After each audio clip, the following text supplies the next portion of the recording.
The story of Ota Benga is very popular because ultimately, after being exhibited in the 1904 World's Fair in St. Louis, he became the property of the Bronx Zoo.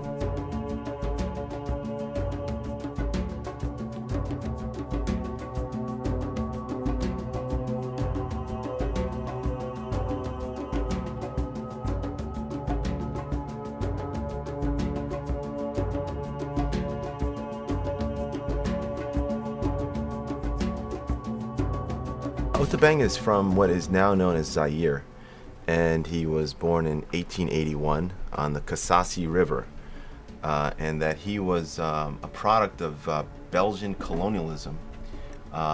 With the colonization of Belgium, he was bought by Samuel Werner, who was interested in creating an exhibit of quote-unquote authentic African tribespeople for the 1904 World's Fair in St. Louis.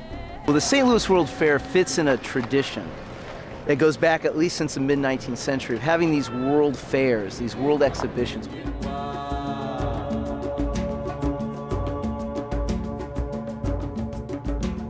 Began in the late 19th century to want to introduce an anthropological dimension.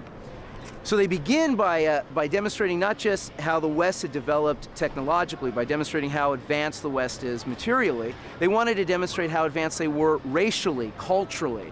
So beginning in 1893, they began to demonstrate people, actual cultures. So they brought together this band of academic scholars, academic big houses, sent representatives throughout the world to collect Africans.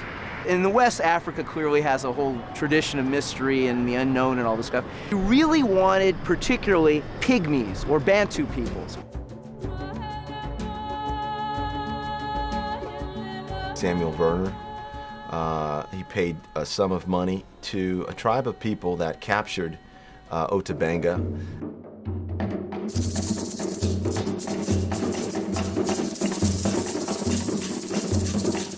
Werner was interested in getting money from the World's Fair by setting up, quote-unquote, an authentic African village. This money was supplied to him through research grant given to him by the United States government. So in a sense, the United States government in 1904 had purchased an African. Now the Natural History Museum, in effect at this time, wanted originally to have exhibitions. If you go from the Hall of African Mammals to the Hall of African Peoples. So Ota Benga was at the Natural History Museum for about a year or so. The problem was the Natural History Museum didn't have the facilities to really maintain him. Vermeer is in contact with trying to figure out where to put Ota Benga. But zoos at this period become sort of a major issue, a major cultural development in some sense. And the idea is at this time, in the late 1890s, particularly 1899, you had in the Bronx in New York developing what was considered to be the greatest zoo in the world.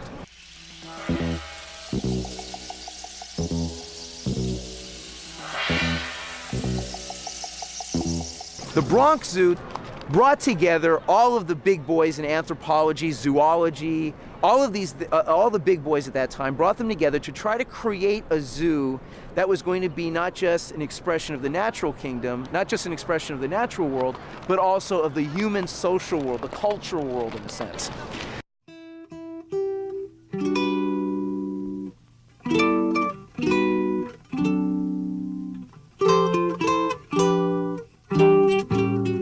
So at the Bronx Zoo, they had originally designed it as an enormous, expansive, vast territory they'd originally designed to set up 42 acres or so, sort of like a wild animal kingdom of human beings. So you could go through and watch the kangaroos, watch the zebra, watch the rhinoceros, and then go off and see the African peoples, watch them in their native lands. The people who developed the Bronx Zoo wanted to create an Africa in the Bronx. Now, in some sense, this was also at the same time designed to reaffirm or substantiate this notion in a way of Darwinian development, Darwinian evolutionism. Go look at the zoo, go look at the animals in the cage, feel very much like you're in control.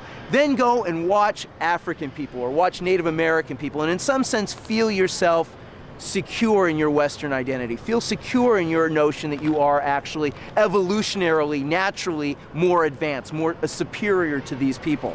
The beliefs of Werner, was, were typical of his day. They're racist, and that not only that, but they were part of kind of a Darwinist theoretical framework, meaning that taking the idea that people go through these evolutionary periods as species, as different animal species do, and there was an attempt by racists to claim that African people were somehow outside of the human race, and in doing so that they were a subset of humanity, so that you could see them in the evolutionary chart. But in fact, that is not true.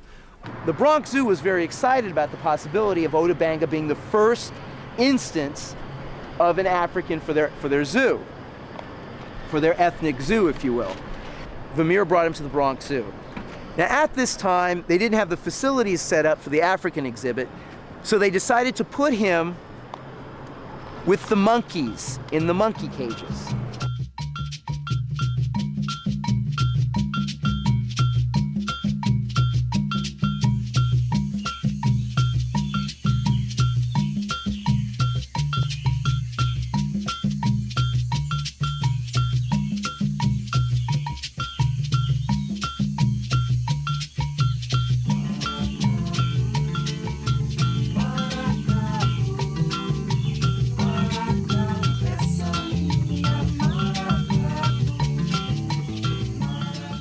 They set him up with his own monkey, Dahong.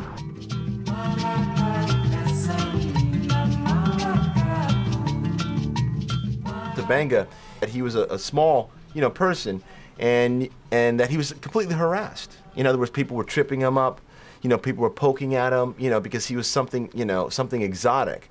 So anyway, Ota Benga began to fight back. He fashions a bow and arrow, and he begins to shoot, some arrows at some really obnoxious, park goers. He also brandished a knife to protect himself, because as people got too close, and you can just imagine, the children, adults, teenagers just jeering at him and so forth. He protected himself.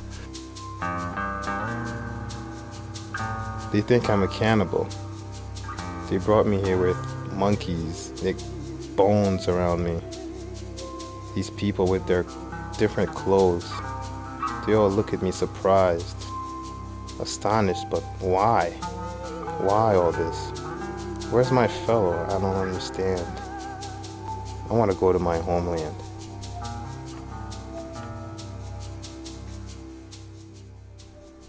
However, there was a lot of protest in New York City, especially by the church, and they were bringing legal action against Dr. William Hornaby, the owner of the Bronx Zoo. And he goes down to Virginia to one of these schools and effectively is part of this environment, part of this community down in Virginia. He never quite fits. He's always a perpetual outsider. Something else that's very interesting is being a pygmy, being a Bantu person, he's extremely small. He's about 4'6", 4'8". Very small person. And also, Ota Benga had very, very sharpened teeth, pointed into fangs actually, which when he was in the Bronx Zoo, when he was in St. Louis, was remarkably wonderful for exhibition purposes. But down in Virginia, it represented a problem. He was frightening, he was scary, there was a lot of discourse of him being the devil and so forth. So one day, Ota Benga put on his white suit, got a shotgun, went out to the Virginia woods, very thick woods, sat on a rock, put the gun to his heart and blew his heart out.